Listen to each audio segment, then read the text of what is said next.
morning. I'm Leticia Ordaz in for Deirdre Fitzpatrick this morning. And I'm Teo Torres, so you can definitely feel fall in the air right now. Yeah, especially in the morning hours, Tamara. Yeah, it is running a little cooler as we start out your Tuesday morning, so that'll warrant grabbing a jacket or layers, getting yourself and getting the family ready to face your Tuesday. A live look outside right now from Sutter Health Ballpark, and our skies are mainly clear here from West Sacramento into downtown. You see the flags there barely moving as the wind is fairly calm, and it's changed direction the last 24 hours. We had that north wind at play yesterday, and now the winds are coming up from the south and very light there. Temperature is 57 degrees. Currently, we could drop down even to the mid 50s closer to daybreak here as we get close to the 7 o'clock hour. Beyond that, plan for sunny skies, light winds, upper 60s around noon, and daytime highs once again moving into the mid 70s. It is mainly cooler though to start out the day. We're 13 degrees cooler in South Lake Tahoe, about a 5 to 7 degree drop in those temperatures around Stockton and Fort Modesto. In the Foothills planner today, mainly sunny skies, mid 50s at 9 a.m. We'll navigate to the upper 60s by lunchtime with highs peaking in the low 70s. Coming up in my full forecast, I've got a chance for showers for some of you midweek. I'll break down the timing on that in just a bit.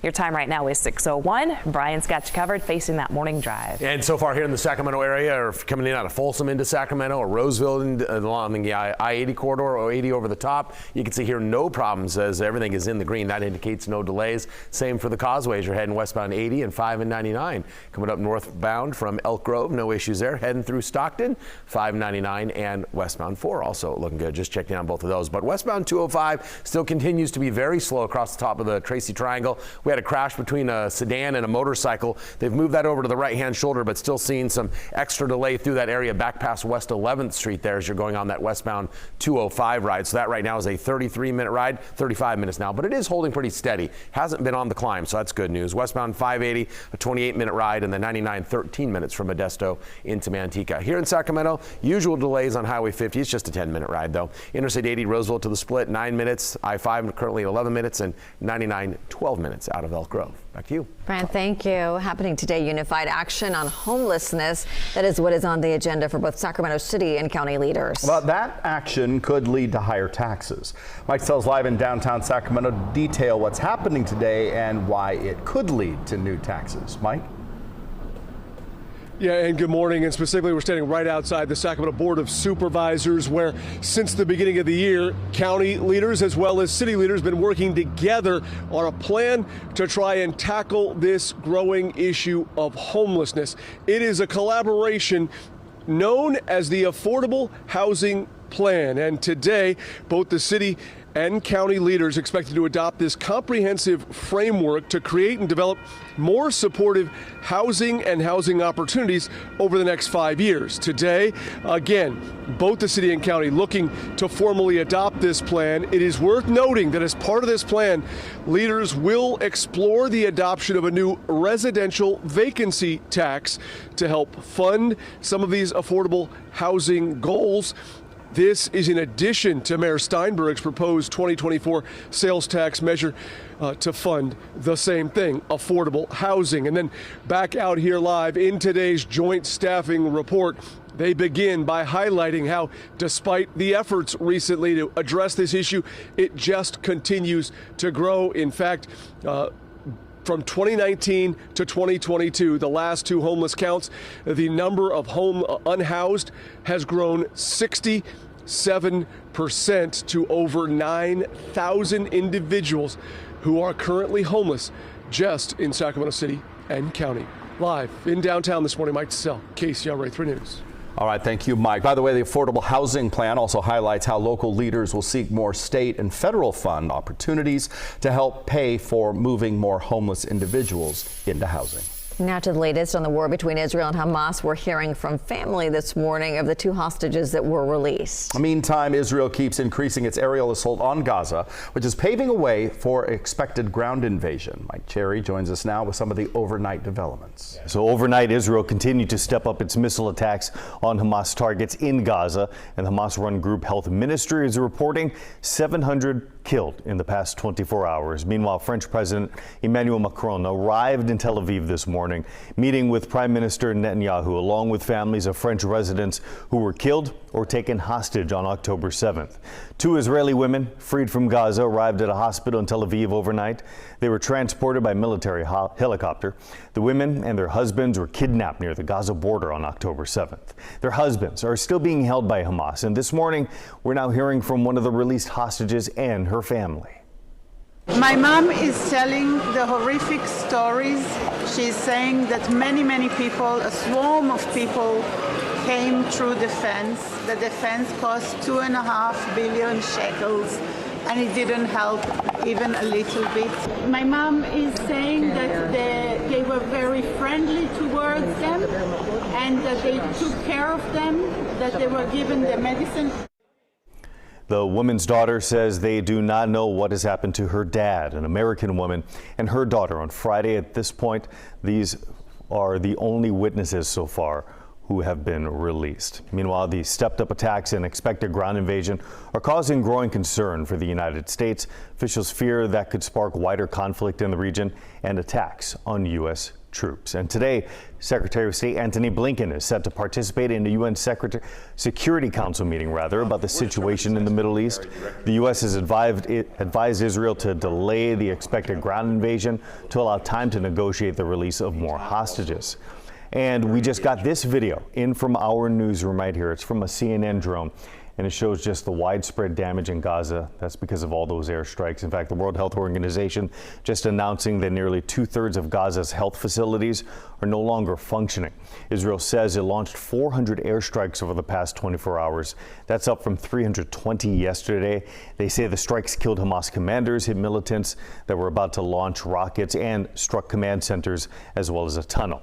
Survivors say that one of those strikes hit a 4-story residential building, killing at least 32 people. And again, a Hamas group says 700 were killed in the past 24 hours alone. Leticia. Mike, thank you. A Sacramento woman is mourning her grandson, who was a young Israeli soldier killed in the October 7th attacks. Brenda Wolfson says her grandson, Yanai Kaminka, was stationed at a military base just south of the city of Ashkelon.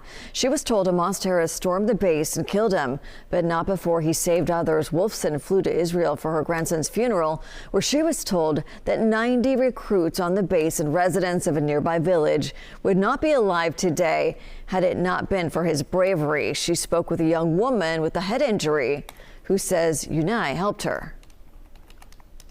He dragged her to safety, bandaged her head, put her behind, behind a column or whatever, and ran out and continued fighting. And she lived. And I said to the mother and the girl, I said, then live a good life for our grandson. And that's really the comfort, is that knowing so many people's lives were saved. Yanai visited his grandmother in Sacramento every summer. He would have turned 20 next Monday. Last night, at the state capitol, a vigil calling for Hamas to release hundreds of hostages. Sacramento Mayor Darrell Steinberg joined Jewish community leaders. One speaker says his cousin's girlfriend, and his 2 kids are among the 200 being held hostage by Hamas. He says the terror group sent his family a video.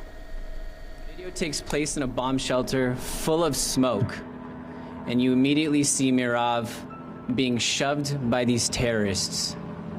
And she's holding the hand of one terrorist, begging, pleading for her life. Thereafter, you see my cousin Yaniv is his brother. You see my cousin Yair sitting on the floor, defeated, asking for just a little bit more time to get up as the terrorists are trying to get him out the door. Hamas has released 4 hostages so far as events unfold in the Middle East. You can follow all of the latest developments on the Caseway 3 app. Sign up for breaking news alerts to get urgent updates.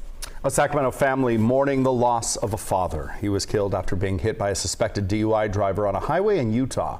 Utah Highway Patrol says 36-year-old Maxim Verico had pulled over to the side of Interstate 80 Saturday morning when he was hit by another driver. Officials say the driver, 43-year-old Shelby Sechrist, had drugs in an open container in his car. Vetrico leaves behind 7 young children with another on the way. Well, a woman accused of kidnapping her 8 biological children from foster care in Arkansas was found in Shasta County. Investigators say they found Trista Fullerton just after midnight Saturday in a parking lot in the town of Anderson. Somebody called police to report a woman with 6 kids acting in a bizarre manner. When officers arrived, they discovered she was wanted. They located the other 2 kids at a home in Cottonwood about 5 miles away. Fullerton is now awaiting extradition to Arkansas, and authorities say the children are heading back to Arkansas as well to be reunited with their guardians. Happening today, there will be a formal transfer of command ceremony for the new chief of Sacramento Metro Fire. Adam House was sworn in as Metro's 7th fire chief back in August, but tonight the official ceremony will take place. It's happening at 5:30 in the Cordova High School Performing Arts Center. House is a Sacramento native and he graduated from Cordova High. Well, Halloween is just 1 week away, but some members of the Sacramento County Sheriff's Office have really been focusing on Christmas. Already, yes. KCRA3's Melanie Wingo is live in Rancho Cordova with a special toy program that is going to brighten a lot of lives. Good morning, Melanie. Good morning. Well, from the outside, this building behind me may not look like too much, but there is a lot of magic happening through those doors right behind me. Take a look. We recently got the chance to go inside and see what's happening with the Sheriff's Toy Project Workshop. It's a space where toys are collected and set aside. They're ready to be given out to kids of all ages and interests. Holiday stockings are also handcrafted and then filled and delivered to children spending the holidays in local hospitals. There's a woodworking shop where specialty items are made and then auctioned off throughout the year to support this very program. And the work to make all this happen is done by low-level offenders completing their court-ordered community service. Most of our participants, they're hesitant when they get here, but when they leave, they all want to come back and volunteer. It's such a fulfilling and reward to give back to the community, not only at Christmas time, but all year round. And the Sheriff's Office says it's able to track down the families it helps through working with local nonprofit organizations and also schools within the area. Reporting live in Rancho Cordova, Melanie Wingo, KCRA 3 News.